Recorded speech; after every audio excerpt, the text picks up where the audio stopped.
Welcome to the Touch MBA Admissions Podcast. Do you need help figuring out which schools to apply to or how to get into the world's top MBA programs? Hey, you're not alone. Join thousands of others on this podcast and on our site, touchmba.com, as they seek the admissions edge. And now, here's your host, Darren Joe.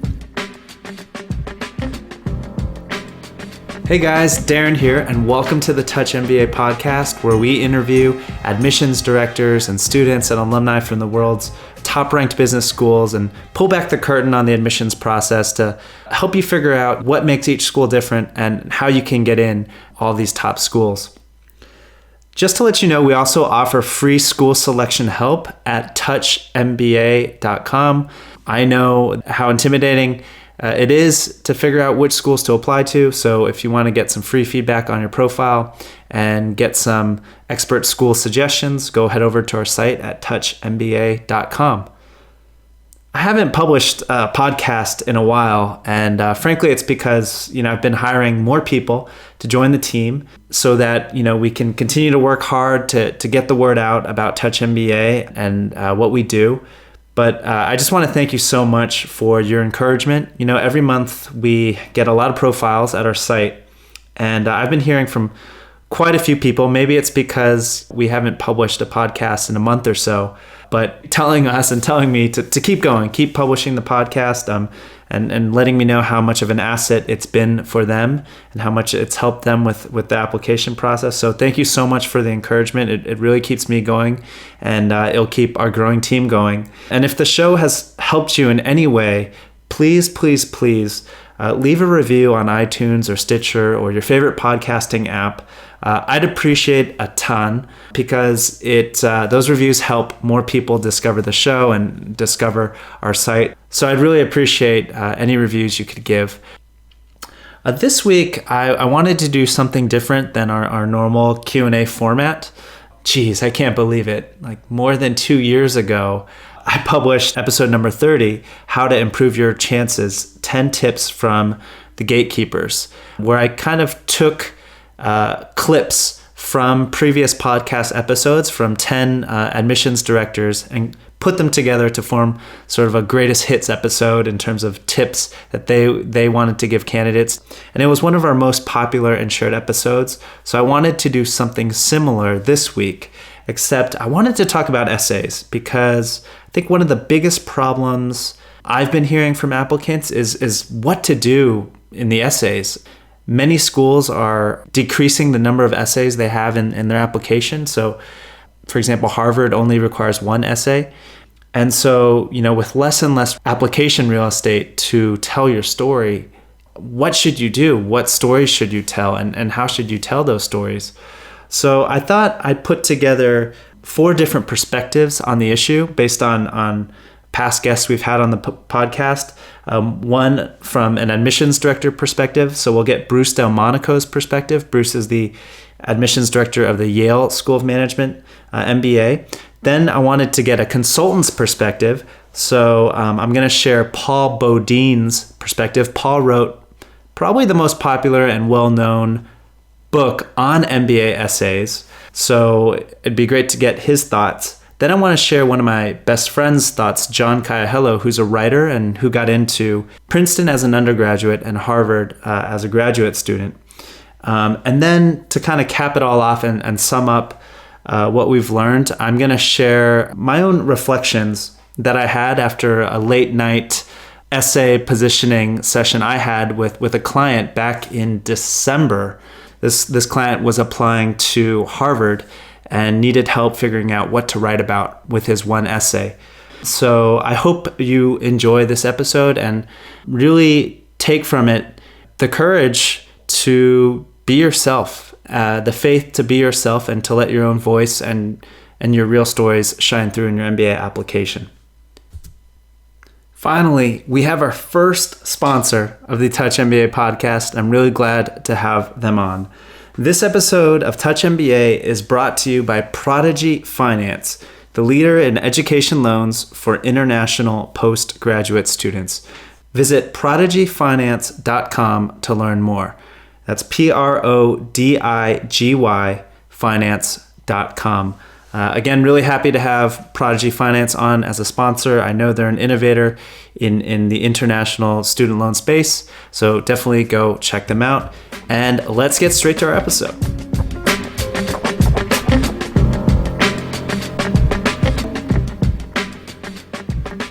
Okay, to set the scene, let's first talk about being yourself as an important application and essay strategy. This is from my chat with Bruce DelMonico, who's the Assistant Dean and Director of Admissions at the Yale School of Management.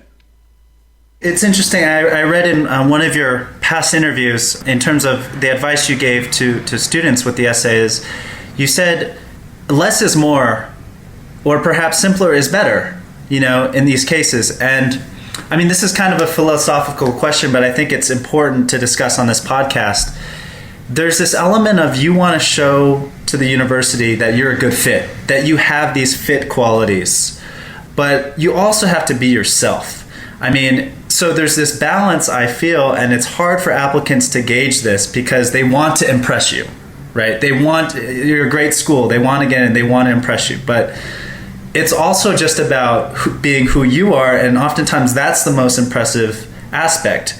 Just your past record, the way you answer these video questions naturally, not trying to force in, what Bruce wants to hear, but to genuinely answer that question. So, I mean, how would you have any tips there on how applicants can tiptoe that line of it's a business. It's important to business, right, to be authentic, but to also be marketable. So, like, how do you do this? It's an important question. It's a tough one to answer because it's not a one size fits all. The same thing doesn't apply to everybody. But if I can try and answer it in maybe a more overarching way, I think one thing that's very important to us at the Yale School of Management is diversity, and having students in a class that draws from diverse backgrounds, diverse perspectives, diverse interests. And I think that speaks to your point of kind of being yourself. I think there is a point to which applicants try to predict what they think we care about. And so, for example, you mentioned sort of Yale SOM as a nonprofit school. Yeah, we will see applicants who try and insert some nonprofit experiences or backgrounds or interests into the application that maybe don't align with the rest of the profile. And to us, that raises more questions than it answers, and we do question the sincerity, we do question the genuineness, and what I would say is I think that can undermine your application. And I think the larger advice I would give which is what you've already given, which is to be yourself, and what I've given in the past. And the reason being, I guess, twofold. I've said this in the past. First, we're not looking for one particular type of candidate or one particular type of student. So it's not as though we're trying to fit everybody into the same mold. So you don't have to worry about being what we're looking for, because we're not looking for one thing. We're looking for lots of different things. And the best way to stick out, I think, is to be yourself and not try to fit into the mold. I say that, I guess there's a second point. I say that for a couple of reasons. One is just from a sort of game theory perspective. If everybody thinks we're looking for the same thing and are trying to differentiate themselves by being that thing, you actually end up just looking more like everybody else. So there is a strategic benefit to being yourself, which is you will not look like other applicants. The other piece of it too is, and when you're talking about, I do feel like, less is more, simpler is better to a large degree with the essays. But if you are, again, to my earlier point, we are looking at the essay in the context of the video questions, the interview, your recommendations, your resume and work experience, your academic record. If you're trying to sort of shape or shade who you are, we get a sense when things don't quite fit together, and when you're not presenting yourself. You've built up an academic and professional history over a number of years. And it's not just what you're saying about yourself, it's what your recommenders are saying about you, it's what the inputs we're getting from our interviewers and others. So if you're saying different things about yourself to different people, or if you're presenting yourself in a way that is different than how you look on your resume or elsewhere, again, that doesn't look right to us. And so that's why being yourself is the best approach.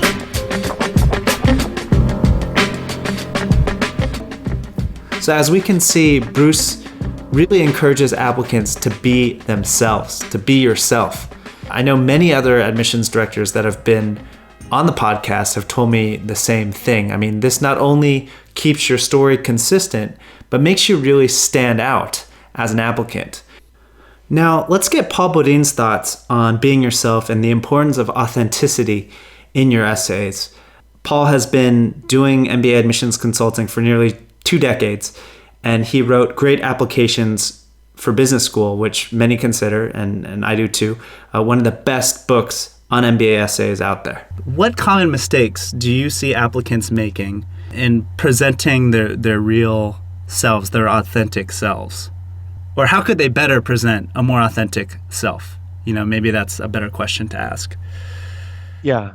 One of the things they can do is just to have a little bit more faith in who they are. And by that I mean to not make assumptions about a lot of the people I work with. They have friends who've gotten into top programs, and they automatically sort of triangulate their own experiences against their friends, and of course, as you mentioned, they see the websites talking about make a difference in the world, so they start to think that I think even unconsciously they start to think that, well, my story has to be fit into the box that the school is giving me or that my friends have given me, and you really don't want to do that. You really want to drill down, and this is where my sort of process of discovery or the questionnaire I give to clients comes in. This early part of the process where you really get to know them.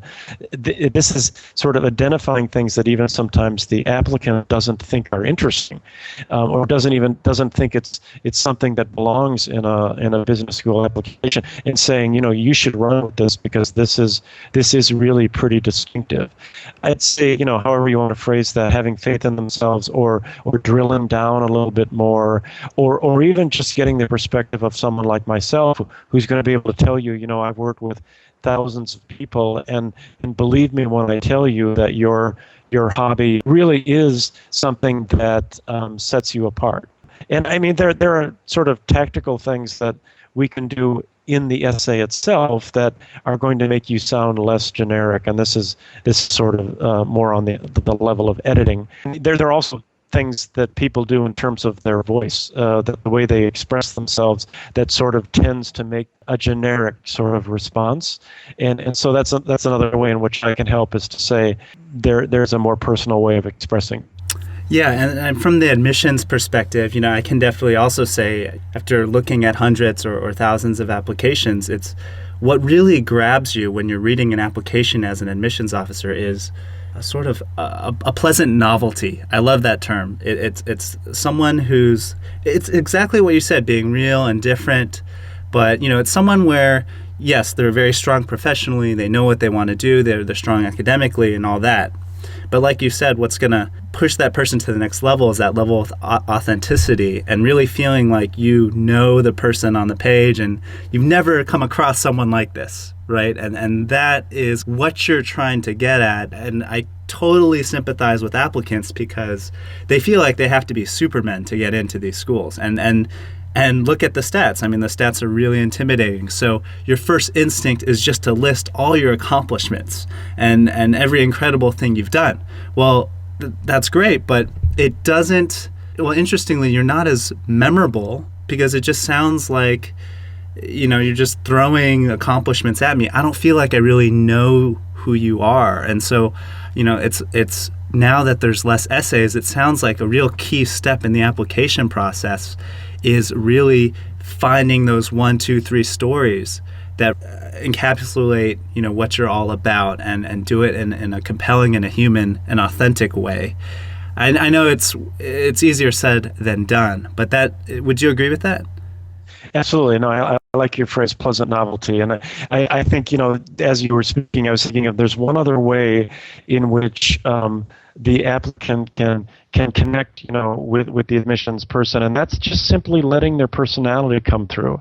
Not even that they're talking about any particular, hobby or something like that, but just letting their personality come through. And this is where good editing can help, where getting to know the applicant can help. And so, I mean, one of the things that I work with the applicant on is getting a sense of what their personality is, and then having that come through in the way they write essays. Because they, as you said, they tend to be very guarded. They tend to play it safe because there's so much at stake.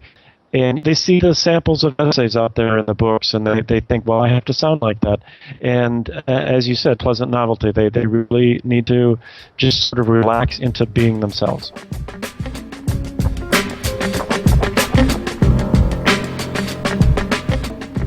So there, Paul is really encouraging you to have faith in your personal stories and in talking in your real voice.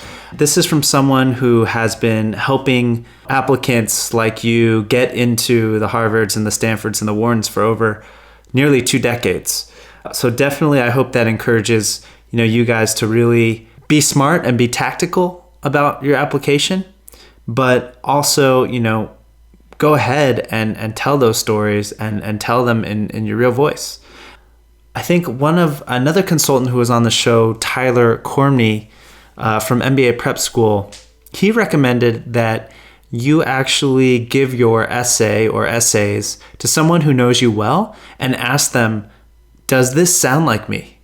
And I think that's a really good exercise. If you're not working with a consultant, at least give them to a colleague or to a couple of your friends or even family and see what they have to say. So in this next clip, I'm going to share my conversation with John Kaaiohelo. John is an amazing writer, and he's gotten into great schools like Princeton and Harvard. And he is truly a master of the application essays. And in this clip, he's going to talk about some tactical things that you can do to write in your own voice. And in his words, be the guy or girl that admissions officers can't forget about. Just one quick side note. Earlier in our conversation, John compared writing a great application to writing a great book. So that's the metaphor that he's talking about at the beginning. I mean, my goal is very practical. It's like Darren said, it really is like a good book. And good authors leave you wondering about their books for weeks. And, when an application officer has to read 3,000 essays, perhaps he remembers you because you answered the fundamental question, what is the meaning of business school? Perhaps. But you probably didn't. More likely, he remembers you because you left him hanging on a question that he just can't forget. Boom. And even as he reads other applicants, even as he's judging other applicants about whether or not he should let them in, he's thinking about you. That has always been my goal, that whatever admissions officer read my application at Princeton, he would remember Mac.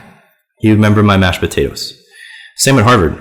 I wrote something quite similar at Harvard about the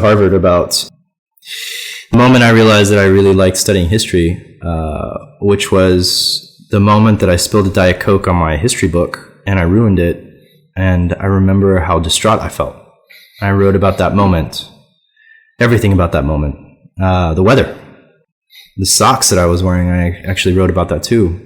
But I just wanted the Harvard admissions officer to kind of remember this silly guy sitting outside and spilling Diet Coke on his book and all over his socks and having to go back and do laundry, but really only caring that he couldn't do laundry on his book. Because that's what he's going to remember. Unless some genius answers what is the meaning of history. Which I'm not. I'm not a genius that way. I think my strategy has always been be the guy that you can't forget about. And I think you as an admissions director, I'm sure have had applicants that you just couldn't, for whatever reason, just kept thinking about as you read other applications, which is kind of a no-no. You're supposed to be, I think, focused on whatever you're reading. But if Darren Joe can't forget about this applicant, then chances are you're going to get in. That's right. That's so true. And it's really about capturing and keeping the attention of the admissions officer. So I agree 100% with your strategy. It's just hard for candidates to imagine that. Sure. But yes, great advice here. And I think this is related to my next question, which is how to be real. How to talk in your own tone of voice. Yeah. Because every top admissions director will say, we're looking for genuine candidates. We're looking to really know the real you. Yeah. Candidates feel, that's not fair. I can't be real. I have to be this Superman or Superwoman. How am I going to get into these top business schools if I don't, show how awesome I am? So how would you advise candidates to strike the right tone that's appropriate for their essays and is genuine? Sure. I guess I have two pieces of advice there. One's more practical and one's more related to writing. I think first, if you do take the approach that you want to start with scenes and tell stories, then you're well on your way to being more genuine. I think people start sounding fake when they start lecturing on the meaning of something. Of course you're going to sound fake. You're not an expert yet, and yet you're trying to lecture on it. That itself is a contradiction. But you are an expert on the meaning of a certain moment in your life. You are by far the biggest expert in that. You're the only expert. You're the only expert, really, except for perhaps your ex-girlfriend who made you cry, or your mom who did something horrible to you. Something like that. But in other words, once you begin the process of trying to begin with the cold wind that hits you at the revolving door, how it made you feel, it is really difficult to be disingenuous there. That's a solid piece of advice, number one. My second piece of advice is, if you go with my strategy of sort of earning the right to lecture, you earn the right to lecture. I think a lot of students that I work with end up telling a great story and then sort of have a change in tone as they lecture. My strategy there is very, very, very simple. Don't lecture so much. You'd be surprised at how powerful an essay you can make just by saying 2 lines about the meaning of something. I do it myself. I've done it myself, successfully. I've seen other candidates get into places like Harvard, Yale, Stanford, you name it, and they almost had nothing to say about it. They almost had no lecturing going on, because really where the thought, the brain power, the analytics, the brightness of somebody is truly where they can find meaning in the everyday simple things in their lives.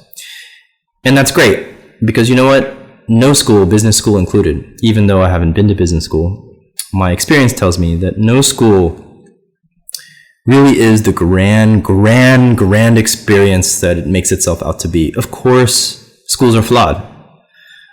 Classes aren't as great as you think they're going to be. Students aren't as nice as you think they're going to be. But the true meaning that you get out of that experience really comes from your ability to see meaning in everything you do. Meaning in the things you learn. Meaning in mistakes you make. Those are everyday things that you have to draw meaning from. It's not a big, grand experience. So anyway, that's my second piece of advice. Keep your lecturing to a minimum. I myself try to limit it to 2 or 3 sentences, believe it or not. Out of 500 words, I will probably spend 100 words of that lecturing, because I try to make the story and the scene speak for itself.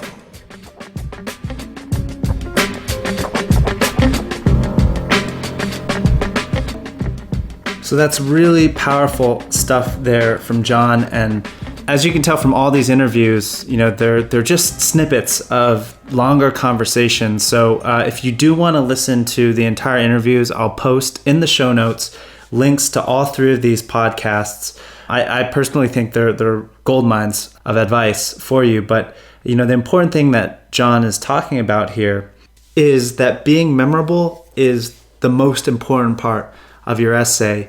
And it's a lot easier to remember a great story or a small little anecdote even than, a 5-paragraph essay where you're giving arguments or lecturing, as John says. So try to tell a story, try to set a scene that speaks for itself and displays the personality or character that you are.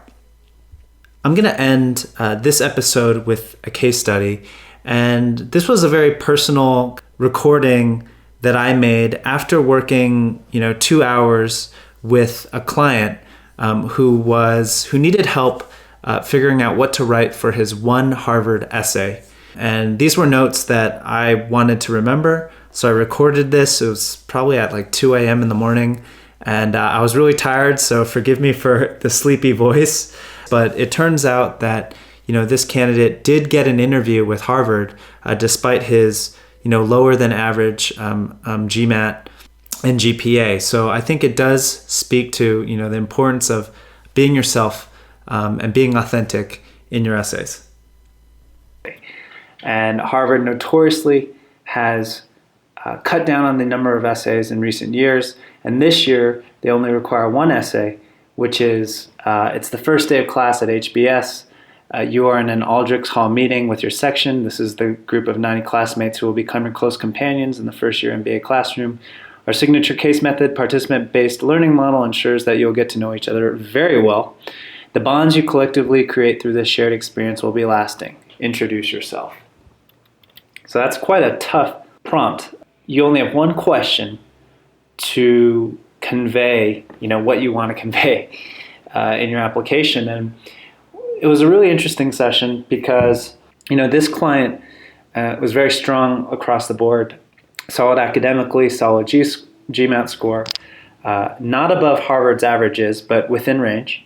Strong work experience at, a very well-known company, a lot of career progression within his company, and he's done a lot in terms of sustainability, extracurriculars, stuff on the side, as that's what he wants to get into post-MBA. So, but I'm recording this because the point I really want to make, and I don't want to forget this, is that Harvard asked this question because they really want to get to know who you are as a person. You wouldn't stand in front of 90 classmates and tell them what your post-MBA career goals are and what you plan to do at Harvard to achieve those goals, which is kind of like a personal statement. And I think a big mistake a lot of candidates make, including my client, was that he wanted to be what Harvard's looking for.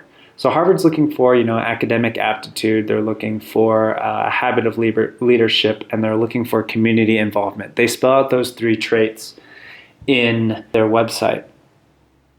But it's important to look at one's application in totality, right? Remember that you'll be able to emphasize those things through your transcript, through your recommendations, through your CV. So the first thing we did in our session, our positioning session, was determine how he was going to present himself in all the other parts of the application so we're not repeating ourselves. And what we realized through that exercise was that he was conveying those three traits, through everything else, through other parts of his application. And so the only real way he was going to stand out in this essay was not to go on and on about his accomplishments or to talk about his career story and talk about why Harvard fits into that career story, but rather to just be himself, be completely himself, and to talk and write the essay as if he were really talking to his 90 classmates. And this client happens to be a really funny guy. He's really complex. And so that's how we decided to structure his positioning statement. We talked about his childhood story and how that connects to his career goals. Then we talked about what motivates him. And then we talked about how he loves Serena Williams, which he really does, because he wants to live a similar story to her. So it was quite lighthearted. I guess the lessons learned from this session were to look at your application totality. Don't try to fit everything into the essay. Your essay is only one part of the whole application, and it's easy to forget that, especially when schools only give you 1 or 2 essays to tell your story. Second lesson would be to answer the question. It's easy to forget what the question actually is, but when we actually went through the exercise of him really imagining what he would say in front of 90 of his peers, he came out with some brilliant stuff on the spot. Authentic, touching, funny. So really answer the question and really put yourself in that situation. And third is to be yourself. And it's hard to do that when there's so much writing on this application. You want to get to the school so badly. But really, it's the only way to differentiate yourself is to write in your tone and in your voice and with your personality. And it happens to be that this client in particular has a fantastic personality and he has a lot of different interests and he's a very articulate person. So all that comes into play.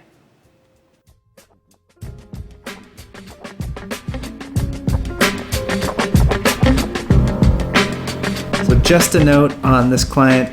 The essay he ended up using was slightly different than what we discussed during our session, but it contained many of the same elements. In fact, it was basically an essay about not fitting in. And can you imagine that? Writing an essay, a very personal essay about not fitting in different social contexts to Harvard Business School. And he ended up getting an interview. So I hope you find this episode helpful and insightful and encouraging. I hope it gives you some good strategies and tactics and confidence to really be yourself and to write in your own voice when you're preparing your applications. We'll see you on the next episode. Thanks for listening to the Touch MBA podcast. Don't be shy. We have a mailing list. Go to touchmba.com and get yourself signed up. And we'll keep you posted with the best tips and insider interviews on how to get into your #1 school. You can also find us on Twitter and Facebook at Touch MBA. See you soon.